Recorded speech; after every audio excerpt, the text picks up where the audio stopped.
नमस्कार, हां. आप्पासाहेब राठोड. मी नेटसर communication private limited Pune या कंपनीमार्फत बोरखेडा शिवारामध्ये पपईच्या बागामध्ये आपण भेट द्यायला आलेलो आहे.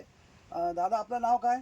लक्ष्मण विनायक पाटील बोरखेडा, तालुका चाळीसगाव, जिल्हा जळगाव. तर पपईची लागवड कधी केली आपण? आपण पपईची लागवड श्रावण महिन्यामध्ये, श्रावणमध्ये केली. हो, तर नागपंचमीच्या दिवशी. हां, तर या पपईला तुम्ही काय काय खत दिलं आहे? कपाईला MPK घालून सोडलं आणि वरून टिंबरीचा फवारा केला. बरं, हो. ते बायोफिट कंपनीचं जे बायोफिट प्रोडक्ट वापरलं कंपनी. तुम्ही, हो. तर त्याच्याबद्दल आपल्याला जे खतं सोडलेत हां. त्याच्याबद्दल रिझल्ट काय दिसला तुम्हाला? रिजल्ट एकदम फुल आला. रिजल्ट फुल आला. Okay sir.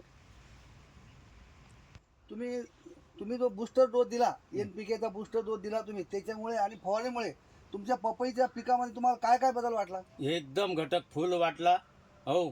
आणि फळाची साईज झाली. हां. हो. आणि कंपनी चांगली आहे. पावडर आहे, मटेरियल चांगलं आहे. वरतून फवारणी बी चांगली आहे. हो. आणि साहेब बी चांगले आहेत.